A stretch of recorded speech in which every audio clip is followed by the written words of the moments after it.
کھڑکیوں سے باہر ایک سرد رات نے پنجے گاڑ لیے تھے۔ یہ پوری عمارت قالینوں اور غلیظوں کی وجہ سے گرم تھی، پھر بھی کمرے میں ہلکی خنکی محسوس کی جا سکتی تھی۔ میں نے مناسب الفاظ کا چناؤ کیا اور پھر میڈم صفورہ کو دھیرے دھیرے عمران کے بارے میں سب بتا دیا۔ میڈم کے چہرے پر کئی رنگ آ کر گزر گئے۔ سب سے پہلے تو اسے اس بات کا یقین ہی نہیں آیا کہ عمران تاحال زندہ ہے۔ دوسری بڑی حیرت یہ تھی کہ وہ یہاں اس اسٹیٹ میں، اس شہر میں موجود ہے اور اس گھر سے 1.5 کلومیٹر کے فاصلے پر ایک قہوہ خانے میں بیٹھا میرا انتظار کر رہا ہے۔ ایک طویل سکتے کسی کیفے سے نکلنے کے بعد میڈم صفورہ بولی، یہ کیسے ہو سکتا ہے؟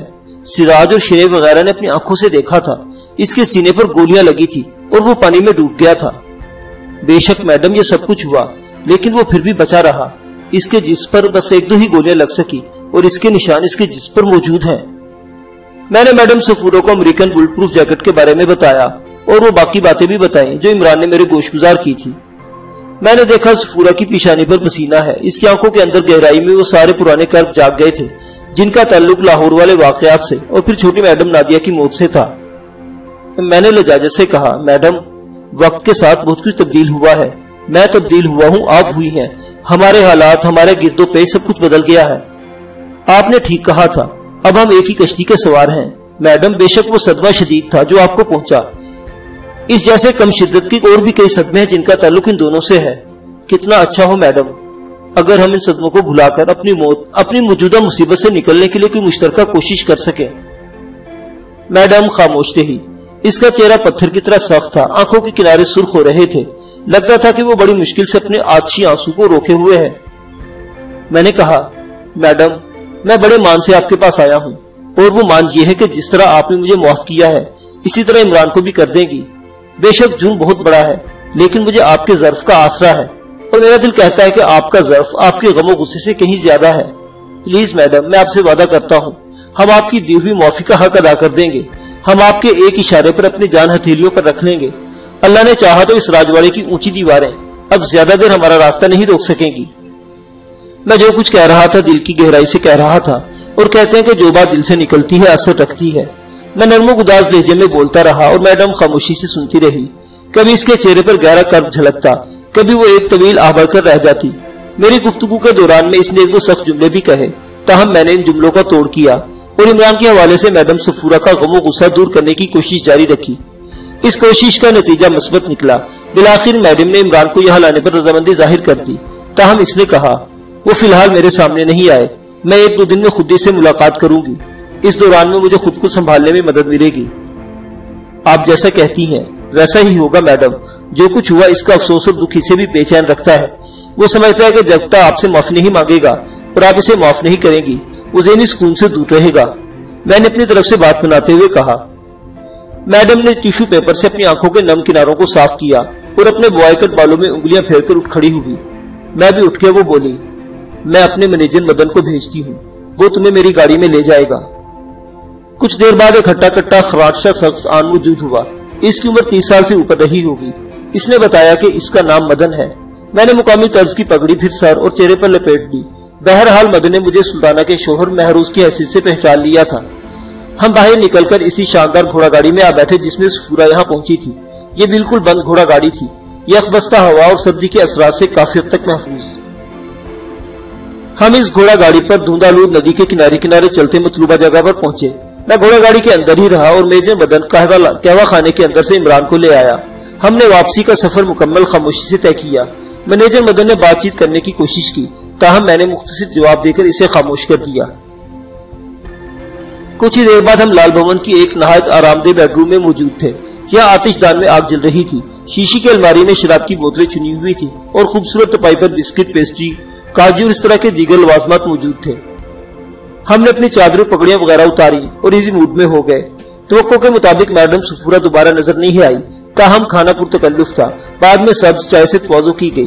کھانے کے دوران میں ہم دھیمے لہجے میں بات کرتے رہے اور میں نے عمران کو اب تک کی صورتحال سے آگاہ کیا۔ اس عمارت میں ہونے والی سرگرمیوں کی رودار نے عمران کو بھی حیران کیا۔ وہ بولا، جگر یہ تو میرے فساد پلس چینل کے لیے بڑی زبردست سٹوری ہے، اس کا عنوان ہو سکتا ہے 40 لڑکیاں 40 کہانیاں، بلکہ 41 کہانیاں۔ میڈم صفورہ خود بھی تو ایک کہانی ہے۔ اب اندازہ لگاؤ 41 کہانیوں کو فی کہانی 50 منٹ کے دورانی میں بنایا جائے تو